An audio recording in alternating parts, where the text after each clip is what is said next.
ನಮಸ್ಕಾರ. Hi, hello everyone. Welcome to my channel. I welcome you all to my channel. Today's video is all about PGCET. ತುಂಬ ಜನಕ್ಕೆ ಗೊತ್ತೇ ಇರುತ್ತೆ what is mean by PGCET examination. ಯಾರ್ಯಾರು ಓದ್ತಾ ಇದ್ದಾರೋ, ಯಾರ್ಯಾರು ಸ್ಟಡಿ ಮಾಡ್ತಾ ಇದ್ದಾರೋ PGCETಗೆ ಅವ್ರಿಗೆಲ್ಲರಿಗೂ ಗೊತ್ತೇ ಇರುತ್ತೆ. ಬಟ್ ಯಾರ್ಯಾರು ಗೊತ್ತಿಲ್ವೋ, ಯಾರ್ಯಾರು ತಿಳ್ಕೊಬೇಕು ಅನ್ಕೊತಾ ಇದ್ದಾರೋ PGCET ಅಂದರೆ ಏನು, ಯಾರಿಗೆ ಇದು useful actually, what is the purpose of PGCET, ಅವ್ರು ತುಂಬ ಯೂಸ್ಫುಲ್ ಈ video. From start of the introduction of the PGCET to admission ಆಡೋ ತನಕ, ಥರ್ಡ್ ರೌಂಡ್ ತನಕ ಏನೆಲ್ಲ ಸ್ಟೆಪ್ಸ್ ಇರುತ್ತೆ ಒಂದು ನಾರ್ಮಲ್ ಕ್ಲಾರಿಟಿ ಕೊಡೋದಕ್ಕೆ ಬಂದಿದ್ದೀನಿ. ಲೈಕ್ ಫಾರ್ ಎಕ್ಸಾಂಪಲ್, ನಾನು ಯಾವುದೇ ಇನ್ಫಾರ್ಮೇಷನ್ ಕೊಡೋದಕ್ಕೆ ಬಂದಿಲ್ಲ, ನಾನು ಜಸ್ಟ್ ಮೈ ಎಕ್ಸ್ಪೀರಿಯನ್ಸ್ನ ಶೇರ್ ಮಾಡೋಕ್ಕೆ ಬಂದಿದ್ದೀನಿ. So it will be very useful for those who need to know actually. Okay, ಈಗ ಯಾರು ಪ್ರಿಪೇರ್ ಆಗ್ತಾ ಇದ್ರೋ ಅವ್ರಿಗೆ ತುಂಬ ಚೆನ್ನಾಗಿ ಗೊತ್ತಿರುತ್ತೆ PGCET ಅಂದರೆ ಎಷ್ಟೇ ಇಲ್ಲ, ಏನೆಲ್ಲ ಇರುತ್ತೆ ಅಂತೆಲ್ಲ. ಬಟ್ ಅವ್ರಿಗೂ ತುಂಬ ಯೂಸ್ ಆಗುತ್ತೆ ನನಗೆ, ಬಿಕಾಸ್ ನನ್ನ ಎಕ್ಸ್ಪೀರಿಯನ್ಸಲ್ಲಿ ನಾನು ಪಟ್ಟಂಥ ಸ್ಟ್ರಗಲ್ಸ್ ಇರ್ಬೋದು, ಏನೇನು ಡಿಫಿಕಲ್ಟೀಸ್ ಪಟ್ಟ ಈ ಪ್ರೊಸೆಸ್ ಆಫ್ ಎಕ್ಸಾಮಿನೇಷನಿಂದ ಹಿಡಿದು ಜಾಯಿನ್ ಆಗೋ ತನಕ ಅದು ನಿಮಗೂ ಗೊತ್ತಾಗುತ್ತೆ, ಈಸಿ ಆಗುತ್ತೆ ನಿಮಗೆ ಎಲ್ಲೆಲ್ಲಿ ಏನೇನು ಮಾಡಬೇಕು ಅಂತೆಲ್ಲ. So it will be very useful to everybody those who are watching man. Okay, let's enter into my video. Let's deeply dive into my video called PGCET, today's PGCET learning. Okay, mainly ಇದೆಲ್ಲ focus ಮಾಡ್ತೀನಿ actually. Just ಒಂದ್ಸತಿ ನೋಡ್ಕೊಳ್ಳಿ. Okay, let's go. We start our learning. Okay, see, first of all, what is PGCET? Okay, PGCET ಅಂದರೆ post graduate common entrance test. Normally ನೀವೆಲ್ಲ CET ಬರದೇ ಇರ್ತೀರಾ. For example, engineering courses ಹೋಗೋದಕ್ಕೆ, agriculture courses ಹೋಗೋದಕ್ಕೆ, veterinary courses ಹೋಗೋದಕ್ಕೆ, 12th ಆದಮೇಲೆ CET exam ಬರ್ದಿರ್ತಾರೆ. Almost all ಬರ್ದಿರ್ತಾರೆ ಕರ್ನಾಟಕದಲ್ಲಿರೋರಿಗೆ. PGCET examination is post graduation examination. Like MBA, MTech, MCA ಇವೆಲ್ಲ ಮಾಸ್ಟರ್ಸ್ ಡಿಗ್ರಿ. ಪೋಸ್ಟ್ ಗ್ರಾಜುಯೇಷನ್ ಯಾರಾದರೂ ಮಾಡಬೇಕು ಅಂದ್ಕೊಂಡಿದ್ರೆ ಈ ಕರ್ನಾಟಕದಲ್ಲಿರೋಂಥ ಕಾಲೇಜಸಲ್ಲಿ ಅವರಿಗೆ through these examination, PGCET examination ಇಂದ ತುಂಬ ಯೂಸ್ ಆಗುತ್ತೆ. ಅದರಿಂದ ಹೋಗ್ತಾರೆ, ಕೌನ್ಸಿಲಿಂಗ್ ತೊಗೊಂಡು ಕಾಲೇಜ್ ಅಡ್ಮಿಷನ್ ಆಗ್ತಾರೆ. So PGCET is A state based examination, Karnataka state based examination. Karnataka examination authority ಅವರು KE ನಡೆಸೋದು ಕರ್ನಾಟಕ ಬೇಸ್ಡ್ ಎಕ್ಸಾಮಿನೇಷನ್ ಆಗಿರೋದ್ರಿಂದ ಮೋಸ್ಟ್ಲಿ ಇಂಪಾರ್ಟೆನ್ಸ್ ಕರ್ನಾಟಕದಲ್ಲಿರುವಂಥ ಕಾಲೇಜಸ್ ಕೊಡ್ತಾರೆ. ಸೊ PGCET ಅವ್ರು ಬರೀ ಕರ್ನಾಟಕದವ್ರು ಅಂತಲ್ಲ, ನಾನ್ ಕರ್ನಾಟಕ ಸ್ಟೂಡೆಂಟ್ಸು ಬರೀಬೋದು. ಬಟ್ ಏನಂದ್ರೆ ಅವ್ರಿಗೆ ರಿಸರ್ವೇಷನ್ ಇರಲ್ಲ, ನಮಗೆ ರಿಸರ್ವೇಷನ್ ಇರುತ್ತೆ. ಕರ್ನಾಟಕದಲ್ಲಿ ಇರೋ ಬರೀತಂಥ ಸ್ಟೂಡೆಂಟ್ಸ್ಗೆ ಸ್ವಲ್ಪ ಪ್ರಿಯಾರಿಟಿ ಇರುತ್ತೆ, ಅವ್ರಿಗೆ ರಿಸರ್ವೇಷನ್ ಇರುತ್ತೆ, ಅಷ್ಟೇ ಡಿಫ್ರೆನ್ಸ್, ಬೇರೆ ಏನಿಲ್ಲ. So this is all about PGCET introduction. Actually PGCET is a post graduate common entrance test. Normally Karnataka students ಬರೀತಾರೆ. ನಾರ್ಮಲಿ ಅವರಿಗೆ ತುಂಬ ಪ್ರಿಯಾರಿಟಿ ಆಗಿರೋದ್ರಿಂದ ಕರ್ನಾಟಕ ಸ್ಟೂಡೆಂಟ್ಸ್ ಬರೀತಾರೆ. ಯಾವುದ್ಯಾವುದಕ್ಕಂದರೆ ಪೋಸ್ಟ್ ಗ್ರಾಜುಯೇಷನ್ ಕೋರ್ಸಸ್ ತೊಗೊಳೋದಕ್ಕೋಸ್ಕರ. For example, master of business administration, master of computer application, that is MCA, MBA is master of business administration, architecture, that is master of architecture, master of engineering, ಈ ಥರ master of technology, ಈ ಥರ ಯಾವುದೇ masters degree ಇದೆಯಲ್ಲ, ಎಲ್ಲರೂ under graduation ಮುಗಿಸ್ಕೊಂಡು post graduation ಹೋಗ್ಬೇಕು ಅಂದ್ಕೊಂಡ್ರೆಲ್ಲ PGCET through ಹೋಗ್ತಾರೆ. ಕರ್ನಾಟಕದಲ್ಲಿ ಟಾಪ್ ಕಾಲೇಜಸ್ ಇದೆ. ಸೊ ಅದಕ್ಕೆಲ್ಲ ಥ್ರೂ PGCET ಕೌನ್ಸಿಲಿಂಗ್ ತೊಗೊಂಡು, ಎಕ್ಸಾಮ್ ಬರೆದು ರ್ಯಾಂಕ್ ತೊಗೊಂಡು, ಕೌನ್ಸಿಲಿಂಗ್ ತೊಗೊಂಡು ಅಡ್ಮಿಷನ್ ಆಗೋರಿದ್ದಾರೆ. ಸೊ ಅವರಿಗೆಲ್ಲ ತುಂಬ ಯೂಸ್ಫುಲ್ PGCET. ಅವರು ಆ್ಯಕ್ಚುಲಿ ಓದ್ತಾ ಇರ್ತಾರೆ. ನನ್ನ ಪ್ರಕಾರ ನೀವು ಓದ್ತಾ ಇರ್ತೀರಾ, ಯಾರು ಓದ್ತಾ ಇರ್ತೀರೋ ಅವ್ರಿಗೆ ಗೊತ್ತೇ ಇರುತ್ತೆ. ಈ ವಿಡಿಯೋ ನೋಡ್ತಾ ಇದ್ದೀರಾ ಅಂದರೆ almost you have interest towards PGCET, then you know buddy clearly you know. Okay, I can know that. So next is eligibility. Okay, those who are eligible for PGCET means those who have a proper bachelor's degree in Karnataka. ಕರ್ನಾಟಕದಲ್ಲೇ ಅಂತ ಯಾಕೆ ಹೇಳ್ತಾರೆ, Karnataka examination ಆಗಿರೋದ್ರಿಂದ ಕರ್ನಾಟಕದವ್ರು ಮಾತ್ರ ನಾನು focus ಮಾಡ್ತಾ ಇದ್ದೀನಿ. ಯಾರು ಎಲಿಜಿಬಲ್ ಅಂದರೆ ಯಾರ ಹತ್ರ ಪ್ರಾಪರ್ ಬ್ಯಾಚುಲರ್ಸ್ ಡಿಗ್ರಿ ಇದೆಯೋ. ಫಾರ್ ಎಕ್ಸಾಂಪಲ್, ಇಂಜಿನಿಯರಿಂಗ್ ಆಗಿರ್ಬೋದು, BC ಆಗಿರ್ಬೋದು, ಅವೆಲ್ಲ ಪ್ರಾಪರ್ ಬ್ಯಾಚುಲರ್ಸ್ ಡಿಗ್ರಿ. ಓಕೆನಾ, ಯಾರಿಗಿದೆಯೋ ಅವರೆಲ್ಲ ಎಲಿಜಿಬಲ್ ಆಗಿರ್ತಾರೆ. ಬಟ್ ಏನಂದರೆ ಒಂದು ಸ್ಮಾಲ್ ಕಂಡೀಷನ್ಸ್ ಇರ್ತಾರೆ. ಅವ್ರಿಗೆ ಕಂಡೀಷನ್ಸ್ ಇದ್ದರೆ ಏನೂ ಆಗಲ್ಲ. ಕಂಡೀಷನ್ಸ್ ಏನಂದರೆ ಲೈಕ್ ಆಲ್ ಸೆಮಿಸ್ಟರ್ ಅಗ್ರಿಗೇಟ್ಸ್ 50%ಗಿಂತ ಜಾಸ್ತಿ ಇರಬೇಕು. ಫಾರ್ ಯಾರಿಗಂದರೆ ಜನರಲ್ ಕ್ಯಾಟಗರಿಯವರಿಗೆ 45%ಗಿಂತ ಜಾಸ್ತಿ ಇರಬೇಕು ಎಲ್ಲ ಸೆಮಿಸ್ಟರ್ನು. ಫಾರ್ SC/ST ಅವರಿಗೆ, ಓಕೆನಾ, SC/ST ಅವರಿಗೆ 45%ಗಿಂತ ಜಾಸ್ತಿ ಇರಬೇಕು. ಲೈಕ್ OBC, SC/ST ಎಲ್ಲ ಒಂದೇ ಬರ್ತಾರೆ. ಮತ್ತು ಜನರಲ್ ಕ್ಯಾಟಗರಿ ಯಾರಿರ್ತಾರೆ ಅವರೆಲ್ಲ 50%ಗಿಂತ ಜಾಸ್ತಿ ಇರಬೇಕು ಎಲ್ಲ ಸೆಮಿಸ್ಟರ್ಲು ಅಗ್ರಿಗೇಟ್. ಓಕೆನಾ, ಇದರ ಮಾತ್ರ ಅವ್ರು ಎಲಿಜಿಬಲ್ ಆಗ್ತಾರೆ. ಓಕೆನಾ, this what eligibility. Next is exam pattern. Exam ಪ್ಯಾಟರ್ನ್ಗೆ ಬಂದರೆ ತುಂಬ ಇಂಟ್ರೆಸ್ಟಿಂಗ್ ಆಗಿರುತ್ತೆ. ಎಕ್ಸಾಮ್ ಪ್ಯಾಟರ್ನ್ ಆಲ್ಮೋಸ್ಟ್ ಎಲ್ಲದರಲ್ಲೂ ಸೇಮ್ ಇರುತ್ತೆ. 100 marks, 100 question, 120 minutes duration. Maximum duration 150 minutes ಇರುತ್ತೆ. ಇದು ಕರೆಕ್ಟಾಗಿ ನೆನಪಲ್ಲಿ ಇಟ್ಕೊಳ್ಳಿ. ಬುಲೆಟಿನ್ಸಲ್ಲಿ like information bulletin K U ವೆಬ್ಸೈಟಲ್ಲಿ ಬಿಡ್ತಾರೆ, ಆಗ ನೋಡಿ ಬೇಕಾದ್ರೆ 150 ಮಿನಿಟ್ಸ್ ಅಂತ ಇರುತ್ತೆ ಡ್ಯೂರೇಷನ್. ಅದನ್ನು ನೋಡಿ ಕನ್ಫ್ಯೂಸ್ ಆಗಿಬಿಡ್ರಿ. 150 ಮಿನಿಟ್ಸ್ ಅಂದರೆ 2 hours 30 minutes ಅಂತ. ಅದೇನಕ್ಕೆ 30 minutes ಎಕ್ಸ್ಟ್ರಾ ಅಂದರೆ ಆ್ಯಕ್ಚುಲಿ ನಾರ್ಮಲಿ 2 hours ಇರುತ್ತೆ ಎಕ್ಸಾಮಿನೇಷನ್. ನಿಮಗೆ OMR ಶೀಟ್ ಆನ್ಸರ್ ಶೀಟ್ ಕೊಡೋಷ್ಟೊತ್ತಿಗೆ ಕರೆಕ್ಟಾಗಿ 120 minutes ಇದ್ದಂಗೆ ಕೊಡ್ತಾರೆ. ಓಕೆ, ವೇರಿ ಏನಾಗಲ್ಲ. ಯಾಕಂದರೆ 2 hours 30 minutes ಆಗುತ್ತೆ. 30 minutes ನೀವು ಹೋಗಲ್ಲ, ಕೂತ್ಕೊಂಡು ಅಪ್ಲಿಕೇಶನ್ ನಂಬರ್ ಎಲ್ಲ ಹಾಕೋಷ್ಟೊತ್ತಿಗೆ ಸೈನ್ ಹಾಕೋಷ್ಟೊತ್ತಿಗೆ 30 minutes ಅಲ್ಲೇ ಹೋಗುತ್ತೆ. So 2 hours maximum. Answering time is 120 minutes, but duration is 150 minutes. Okay, ಅಂದರೆ 2 hours 30 minutes, but maximum answering time is 120 minutes, that is 2 hours. Remember, ಎಲ್ಲರಿಗೂ ಅಷ್ಟೇ, MBA MCA MTech ಎಲ್ಲ. But pattern ಅಂದರೆ 100 questions 100 marks 2 hours is exam pattern. ಇದು ಮಾತ್ರ fix actually. Okay, 100 marks ಇರುತ್ತೆ. MCA ಅವ್ರಿಗೂ ಅಷ್ಟೇ, MTech ಅವ್ರಿಗೂ ಅಷ್ಟೇ, ಆ್ಯಂಡ್ MBA ಅವ್ರಿಗೂ ಅಷ್ಟೇ. Next come to the syllabus. Syllabus change ಇರುತ್ತೆ. ಆಲ್ಮೋಸ್ಟ್ ಆಲ್ ಸಿಲೆಬಸ್ ಬೇರೆ ಬೇರೆ ಸ್ಟ್ರೀಮ್ಸ್ಗೆ ಬೇರೆ ಬೇರೆ ಥರ ಇರುತ್ತೆ. ಫಾರ್ ಎಕ್ಸಾಂಪಲ್ MBA ಅವ್ರಿಗೆ ಒಂದು 5 ಈಗ ಹೊಸದಾಗಿ ಆ್ಯಡ್ ಮಾಡಿದ್ದಾರೆ, ಕಂಪ್ಯೂಟರ್ ಅವೇರ್ನೆಸ್ ಅಂತ 2024 ಆ್ಯಡ್ ಮಾಡಿದ್ದಾರೆ. ಫಸ್ಟೆಲ್ಲ 4 ಇತ್ತು, 4ನ 25 ಆಗಿ ಡಿವೈಡ್ ಮಾಡಿದ್ರು 100 marks. ಬಟ್ ಈಗ ಕಂಪ್ಯೂಟರ್ ಅವೇರ್ನೆಸ್ ಅಂತ ಆ್ಯಡ್ ಮಾಡಿದ್ದಾರೆ. ಯಾಕಂದರೆ ಈಗ mainly in this era computer applications ಎಲ್ಲ ಗೊತ್ತಿರಲೇಬೇಕು ಆಲ್ಮೋಸ್ಟ್ ಆಲ್ ಎಲ್ಲರೂ. ಆದ್ದರಿಂದ ಕಂಪ್ಯೂಟರ್ ಬಗ್ಗೆ ಗೊತ್ತಿಲ್ಲ ಅಂತ ಕಂಪ್ಯೂಟರ್ ಅವೇರ್ನೆಸ್ ಅಂತ ಹೊಸ ಸಿಲೆಬಸ್, ಹೊಸ ಒಂದು ಟಾಪಿಕ್ ಒಂದು ಆ್ಯಡ್ ಮಾಡಿದ್ದಾರೆ ಸಿಲೆಬಸ್ಸಲ್ಲಿ. ಓಕೆನಾ, 5 sessions ಮಾಡಿದ್ದಾರೆ MBA ಅವ್ರಿಗೆ. MTech ಅವ್ರಿಗೆ ಅವ್ರದ್ದೇ ಸಪ್ರೇಟ್, ಲೈಕ್ ಫಾರ್ ಎಕ್ಸಾಂಪಲ್ ನಾನು ಕಂಪ್ಯೂಟರ್ ಸೈನ್ಸ್ ಅನ್ಕೊಳ್ಳಿ ಅಥವಾ ಸಿವಿಲ್ ಅನ್ಕೊಳ್ಳಿ. ಈಗ ನಾನು ಎಕ್ಸಾಮ್ ಬರೆಯಕ್ಕೆ ಬಂದರೆ MTechಗೆ ಅವ್ರದ್ದೇ ಬ್ರಾಂಚ್ ಇದೆ ಅಂತ. ಅಂಡರ್ ಗ್ರಾಜುಯೇಷನ್ ಯಾವ್ದು ಮಾಡಿದ್ರು ಸ್ಪೆಷಲೈಸೇಷನ್, ಅವ್ರ ಬ್ರಾಂಚಿಗೆ ತಕ್ಕಂತೆ ಕೆಲವೊಂದು ಸಪ್ರೇಟ್ ಟಾಪಿಕ್ಸ್ ಇರುತ್ತೆ. ಲೈಕ್ C ಪ್ರೋಗ್ರಾಮಿಂಗ್ ಇರುತ್ತೆ ಕಂಪ್ಯೂಟರ್ ಸೈನ್ಸ್ ಅವ್ರಿಗೆ, ಸಿವಿಲ್ ಅವ್ರಿಗೆ ಬೇರೆ ಥರ ಸಬ್ಜೆಕ್ಟ್ ಇರುತ್ತೆ. ಬಟ್ ಏನಂದರೆ ಮ್ಯಾಥಮೆಟಿಕ್ಸ್ ಎಲ್ಲ ಕಾಮನ್ ಇರುತ್ತೆ, ಕೆಲವೊಂದು ಟಾಪಿಕ್ಸ್ ಕಾಮನ್ ಇರುತ್ತೆ, ಕೆಲವೊಂದು ಚೇಂಜ್ ಇರುತ್ತೆ. ಸೊ ನಿಮಗೆ ಕ್ಲಾರಿಟಿ ಬೇಕು ಅಂದರೆ KU ವೆಬ್ಸೈಟ್ಗೆ ಹೋಗಿ, ಅಲ್ಲಿರುತ್ತೆ ಸಿಲೆಬಸ್ ಅಪ್ಲೋಡ್ ಮಾಡಿರ್ತಾರೆ, ನೀವು ಡೌನ್ಲೋಡ್ ಮಾಡ್ಕೊಂಡು ನೋಡ್ಕೊಳ್ಳಿ. ಬೇಕಾದ್ರೆ ನಾನು ಲಾಸ್ಟ್ ವೀಡಿಯೋದಲ್ಲಿ ತೋರಿಸ್ತೀನಿ. ಓಕೆ, ಅದ್ರ ಬಗ್ಗೆ ಸಪ್ರೇಟಾಗಿ ವೀಡಿಯೋಸಲ್ಲಿ ಮಾಡ್ತೀನಿ later on my videos. Okay, future videos buddy. This what syllabus. Next is key dates. Key dates ಅಂತ ಬಂದರೆ ಫಸ್ಟ್ ನಾನು ನೆನಪು ಬರೋದೇ ಮೆಂಟಲ್ ಹಾಸ್ಪಿಟಲ್ ಇರ್ತಾರೆ ಅವರು. ಯಾಕೆ ಗೊತ್ತಾ, ನಿಮ್ಗೆ ಗೊತ್ತಾಗುತ್ತೆ. ಯಾಕಂದರೆ ಯಾರು ಎಕ್ಸಾಮ್ ಬರೀಬೇಕು ಅಂದ್ಕೊಂಡಿರಲ್ಲ ಅವ್ರಿಗೆ ಹತ್ರದಲ್ಲೇ ಗೊತ್ತಾಗುತ್ತೆ. ನಾನು ಕೀ ಡೇಟ್ಸ್ ಯಾವಾಗ ಯಾವುದೇದು ಬರುತ್ತೆ, ಯಾವ್ಯಾವ ಡೇಟ್ಗೆ ಬರುತ್ತೆ ಅಂತ ಡೆಫಿನೆಟ್ಲಿ ಹೇಳೋಕ್ಕಾಗಲ್ಲ. ನನಗೆ ಫಸ್ಟ್ ಆಫ್ ಆಲ್ ಒಂಚೂರು ನಂಬಿಕೆನೇ ಇರಲ್ಲ ಕರ್ನಾಟಕ ಎಕ್ಸಾಮಿನೇಷನ್ ಅಥಾರಿಟಿ ಅವ್ರ ಮೇಲೆ. ಯಾಕಂದರೆ ಬಿಕಾಸ್ ಅವ್ರಿಗೆ ತುಂಬ ಲೈಕ್ ಅಬ್ಸ್ಟ್ಯಾಕಲ್ಸ್ ಇರ್ತವೆ, ತುಂಬ ಪ್ರಾಬ್ಲಮ್ಸ್ ಇರ್ತವೆ, ಕರೆಕ್ಟ್ ಡೇಟ್ಗೆ ಬಿಡೋದಕ್ಕಾಗಲ್ಲ. ಯಾಕಂದರೆ ಪ್ರತಿ ಟೈಮು ಒಂದು ಡೇಟ್ ಕೊಟ್ಟಿರ್ತಾರೆ, ಮತ್ತೆ ಎಕ್ಸ್ಟೆಂಡ್ ಆಗುತ್ತೆ, ಒಂದು ಡೇಟ್ ಕೊಟ್ಟಿರ್ತಾರೆ, ಮತ್ತೆ ಎಕ್ಸ್ಟೆಂಡ್ ಆಗುತ್ತೆ, ರಿಸಲ್ಟ್ಸ್ ಅಂತಾರೆ ಮತ್ತೆ ಎಕ್ಸ್ಟೆಂಡ್ ಆಗ್ತಾರೆ. ಅರ್ಥ ಆಗ್ತಿದೆಯಾ?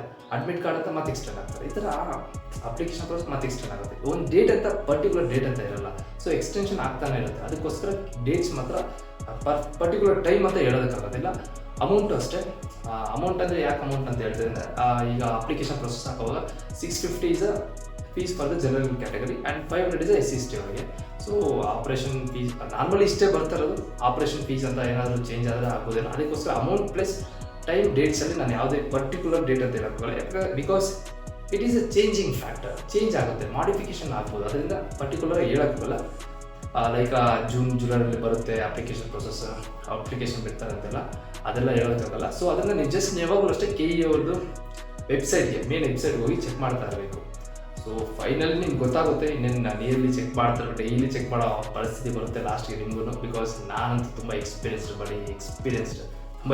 ಪಟ್ಟಿದ್ದೀನಿ. Okay, next is apply process.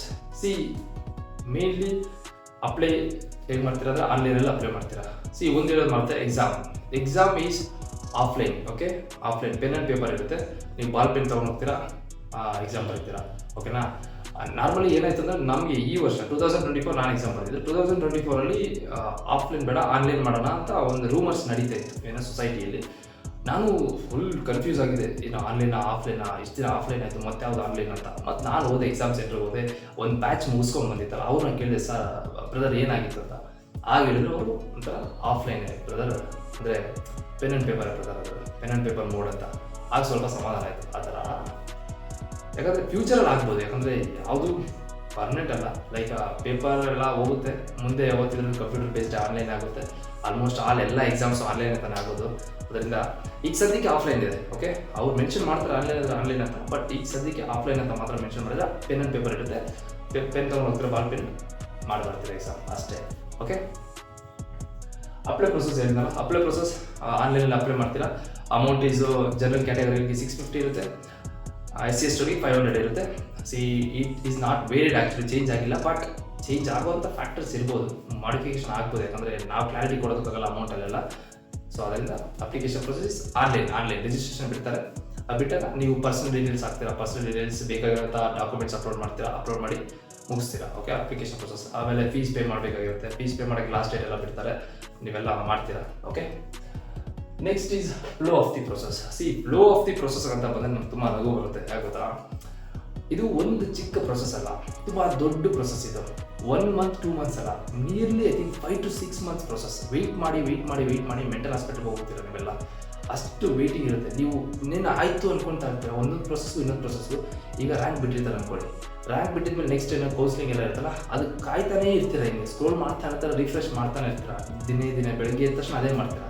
But finally ಯಾವಾಗಲೂ ಬಿಡ್ತಾರೆ. ಸೊ ಸುಸ್ತಾಗ್ತೀರ ನೀವು. ಅದಂತೂ ಫಿಕ್ಸ್ಡ್ ಬ್ರದರ್, ಬಿಕಾಸ್ ನಾನು ಎಕ್ಸ್ಪೀರಿಯನ್ಸ್ ಪಟ್ಟಿದ್ದೀನಿ, ಅದಕ್ಕೋಸ್ಕರ ಹೇಳ್ತಾ ಇದ್ದೀನಿ. ಮೇನ್ಲಿ ನಾನು ಫೋಕಸ್ ಮಾಡೋದು ಡೀಪಾಗಿ ಹೋಗಿಲ್ಲ, ನಾರ್ಮಲಿ ಸರ್ಫೇಸ್ ಏರಿಯಾಗಿ ಎಕ್ಸ್ಪ್ಲೇನ್ ಮಾಡ್ತೀನಿ. ಯಾಕಂದರೆ ನಿಮಗೆ ಕ್ಲಾರಿಟಿ ಬೇಕು. Because if you have the ಕ್ಲಾರಿಟಿನ will be getting. So finally ಏನು ಬರುತ್ತೆ, ಏನು ಸಿಗುತ್ತೆ, ಏನೇನು ಮಾಡ್ತಾ ಇದ್ರಿ, ಫೈನಲಿ ಎಲ್ಲಿಗೆ ಹೋಗ್ತೀರಿ ನಾವು ಅನ್ನೋದು ಗೊತ್ತಾದರೆ ತುಂಬ ಈಸಿ ಆಗುತ್ತೆ. ಅದರಿಂದ ಜಸ್ಟ್ ಕ್ಲಾರಿಟಿ ಕೊಡ್ತೀವಿ, ಮೇನ್ಲಿ ಫೋಕಸ್ಡ್. ನಾರ್ಮಲಿ ಡೀಪಾಗಿ ಹೋಗಿಲ್ಲ, ಮೇಯ್ನಾಗಿ. ಓಕೆ, ಫಸ್ಟ್ ಏನು ಮಾಡ್ತಾರೆ ಅಂದರೆ ನೋಟಿಫಿಕೇಶನ್ ಬಿಡ್ತಾರೆ. ಲೈಕ್ ಇನ್ನೇನು ಆಲ್ಮೋಸ್ಟ್ ಜೂನಲ್ಲೆಲ್ಲ ಅಪ್ಲಿಕೇಶನ್ ಬರೀತಾರಲ್ಲ, ಅದರಿಂದ ಆಲ್ಮೋಸ್ಟ್ ಫೆಬ್ರವರಿ ಮಾರ್ಚ್ ಇದ್ದಂಗೆ ಬಿಡ್ತಾರೆ ಅಂದ್ಕೊಳ್ತೀವಿ. ಡೇಟ್ಸ್ ಹೇಳೋಕ್ಕಾಗಲ್ಲ, ಬಟ್ ಬಿಡ್ತಾರೆ. ನ್ಯೂಸ್ ಪೇಪರಲ್ಲಿ ಹಾಕ್ತಾರೆ, KU ವೆಬ್ಸೈಟಲ್ಲಿ ಅನೌನ್ಸ್ ಮಾಡ್ತಾರೆ ನೋಟಿಫಿಕೇಶನ್, ಯಾವಾಗ ಅಪ್ಲಿಕೇಶನ್ ಪ್ರೊಸೆಸ್ ಶುರು ಆಗುತ್ತೆ, ಯಾವಾಗ ರಿಜಿಸ್ಟ್ರೇಷನ್ ಶುರು ಆಗುತ್ತೆ ಅಂತೆಲ್ಲ. ಸೊ ಬಿಟ್ಟಿದ ಮೇಲೆ ಆನ್ಲೈನ್ ಅಪ್ಲಿಕೇಶನ್ ಬಿಡೋದಕ್ಕೆ, ಅಪ್ಲಿಕೇಶನ್ ರಿಜಿಸ್ಟ್ರೇಷನ್ ಮಾಡೋದಕ್ಕೋಸ್ಕರ ಲಿಂಕ್ ಬಿಡ್ತಾರೆ. ನೀವು ರಿಜಿಸ್ಟರ್ ಮಾಡ್ಕೋಬೇಕು. ಕೆಲವೊಂದು ಟೈಮ್ ಇರುತ್ತೆ, ತುಂಬ ಟೈಮ್ ಕೊಡ್ತಾರೆ. ಆ್ಯಂಡ್ ಎಕ್ಸ್ಟೆಂಡ್ ಆಲ್ಸೋ ಮಾಡ್ತಾರೆ. ನೀವೇನು ಅದಕ್ಕೇನು ವೆರಿ ಆಗೋ ಅವಶ್ಯಕತೆ ಇಲ್ಲ. ಎಕ್ಸ್ಟೆನ್ಷನ್ ಆಲ್ಮೋಸ್ಟ್ ಎಲ್ಲ ಫೇಸಸ್ಸಲ್ಲೂ ಇದ್ದೇ ಇರುತ್ತೆ. ಇವೆಲ್ಲ ಒಂದೊಂದು ಫೇಸ್ ಅಂದ್ಕೊಂಡ್ರು ಎಕ್ಸ್ಟೆನ್ಷನ್ ಈಸ್ ನಾರ್ಮಲ್, ನೀವು ನೋಡ್ತೀರಾ. ಯಾಕಂದರೆ ಪ್ರತಿ ಸತಿನೂ ಒಂದು ಡೇಟ್ ಲಾಸ್ಟ್ ಡೇಟ್ ಅಂತ ಇರುತ್ತೆ, ಮತ್ತೆ ಒಂದು 10 days ಎಕ್ಸ್ಟೆನ್ಷನ್ ಮಾಡ್ತಾರೆ. ಕಾದು ನಿಮಗೆ ಸುಸ್ತಾಗುತ್ತೆ. ಓಕೆನಾ, ಅಪ್ಲಿಕೇಶನ್ ಬಿಡ್ತಾರೆ. ಆಮೇಲೆ ಅಕಸ್ಮಾತ್ ಎಲ್ಲ ಅಪ್ಲಿಕೇಶನ್ ಲಾಸ್ಟ್ ಡೇಟ್ ಆದಮೇಲೆ ಫೀಸ್ ಎಲ್ಲ ಮಧ್ಯದಲ್ಲಿ ಮತ್ತೆ ಫೀಸ್ ಅಂತ ಇರುತ್ತೆ, ಫೀಸ್ ಪೇ ಮಾಡೋಕ್ಕೆ ಲಾಸ್ಟ್ ಡೇಟ್ ಇರ್ತಾರೆ. ಫೀಸ್ ಪೇ ಮಾಡಿದ್ಮೇಲೆ ಅಪ್ಲಿಕೇಶನ್ ಫೀಸು ಮತ್ತು ಎಡಿಟ್ ಬಿಡ್ತಾರೆ. ಎಡಿಟ್ ಅಂದರೆ ಅಪ್ಲಿಕೇಶನ್ ಎಡಿಟ್ ಅಂತ, ಲೈಕ್ ನೀವೇನಾದರೂ ರಾಂಗ್ ಎಲ್ಲ ಮಾಡಿದರೆ ಎಡಿಟ್ ಬಿಡ್ತಾರೆ. ಎಡಿಟ್ ಅನ್ನೋದು ಸುಮಾರು ಒಂದು 2-3 times ಬಿಟ್ಟಿದ್ದಾರೆ ನಮ್ಮ ಟೈಮಲ್ಲಿ. ನೀವು ಆ ಥರ ತಪ್ಪು ಮಾಡ್ಕೋಬೇಡ್ರಿ. ಒಂದು ಸತಿ ಹಾಕಿದ್ರು ಕ್ಲಿಯರಾಗಿ ಹಾಕಿ, ಪರ್ಫೆಕ್ಟ್ ಹಾಕಿ. ಇದೊಂದು ಮಾತ್ರ ಸ್ಮಾಲ್ ರಿಕ್ವೆಸ್ಟ್ ಬಿಕಾಸ್ ತುಂಬ ಪ್ರಾಬ್ಲಮ್ ಆಗುತ್ತೆ ಮುಂದೆ. ಅದಕ್ಕೋಸ್ಕರ ಅಪ್ಲಿಕೇಶನ್ ಹಾಕುವಾಗ ಕ್ಲಿಯರಾಗಿ ಎಲ್ಲ ಡಾಕ್ಯುಮೆಂಟ್ಸ್ ಕರೆಕ್ಟಾಗಿ ಇಟ್ಕೊಂಡು ನೇಮ್ ಸಮೇತ ಇನಿಷಿಯಲ್ ಸಮೇತ ಕ್ಲಿಯರಾಗಿ ಹಾಕಿ. ಓಕೆನಾ, ಪರ್ಫೆಕ್ಟ್ ಆಗಿರಬೇಕು ಅಪ್ಲಿಕೇಶನ್ ಎಡಿಟ್ ಮಾತ್ರ. Next is admit card download ಮಾಡ್ತೀರಾ. ಫೀಸ್ ಎಲ್ಲ ಪೇ ಮಾಡಿದಾದ್ಮೇಲೆ ಎಡಿಟ್ ಲಿಂಕ್ ಬರ್ತಾರೆ, ಅದೆಲ್ಲ ಆದಮೇಲೆ ಅಡ್ಮಿಟ್ ಕಾರ್ಡ್ ಡೌನ್ಲೋಡ್ ಮಾಡ್ತಾರೆ. ಕೆಲವೊಂದು ಅದಕ್ಕೆ ಅಪ್ಲಿಕೇಶನ್ಗೂ ಅಡ್ಮಿಟ್ ಕಾರ್ಡು ಸುಮಾರು 1 month 2 month I think space ಇರುತ್ತೆ ಅಂದ್ಕೊಳ್ತೀನಿ. ನಮಗೆಲ್ಲ ಇತ್ತು, ಬಟ್ ಹೇಳೋಕ್ಕಾಗಲ್ಲ. ಬಿಕಾಸ್ ಮುಂದೆ ಹೋಗ್ತಾ ಇದ್ದಂಗೆ, ಡೆವಲಪ್ಮೆಂಟ್ ಆಗ್ತಾ ಇದ್ದಂಗೆ ಶಾರ್ಟೇಜ್ ಆಗ್ತಾ ಇರುತ್ತೆ ಟೈಮ್. ಆ ಥರ ಸಿಂಪಲ್ ಬೇಗ ಮಾಡೋವಂಥ ಮೈಂಡ್ಸೆಟ್ ಬಂದರೆ KU ಅವ್ರಿಗೆ ಬೇಗ ಮಾಡಾಕ್ತಾರೆ. ಅದಕ್ಕೋಸ್ಕರ ನೀವು ಆ್ಯಕ್ಟಿವ್ ಆಗಿರಬೇಕು KU ವೆಬ್ಸೈಟಲ್ಲಿ ಮಾತ್ರ.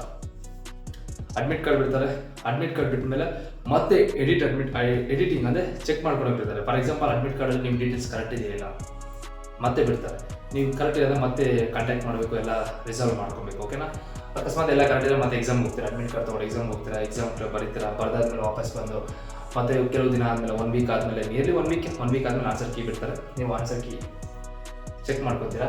ಅದಾದಮೇಲೆ ಅಬ್ಜೆಕ್ಷನ್ ಆಫ್ ಆನ್ಸರ್ ಕೀ ಅಂತ ಹೇಳ್ತಾರೆ. ಫಾರ್ ಎಕ್ಸಾಂಪಲ್ ನೀವು ಕರೆಕ್ಟಾಗಿ ಮಾಡಿದ್ದು KU ಅವ್ರು ತಪ್ಪಾಗಿ ಅದೇ ಕರೆಕ್ಟ್ ಅಂತ ಆನ್ಸರ್ ಅಂತ ಹೇಳಿದರೆ, ಫಾರ್ ಎಕ್ಸಾಂಪಲ್ ನೀವು A ಆಪ್ಷನ್ ಹಾಕಿದ್ರೆ ಅವರು B ಅಂತ ಕೊಟ್ಟಿರ್ತಾರೆ, ಎಲ್ಲರೂ A ಅಂತ ಆಪ್ಷನ್ ಕರೆಕ್ಟ್ ಅಂತ ಹೇಳ್ತಿದ್ರೆ ಪ್ರೊಫೆಸರ್ಸ್ ಎಲ್ಲ, ಅವ್ರು ನೀವು ಪ್ರೂಫ್ ಸಮೇತ ಅಬ್ಜೆಕ್ಷನ್ ಮಾಡ್ಬೋದು ಇದು ಕರೆಕ್ಟ್ ಅಂತ.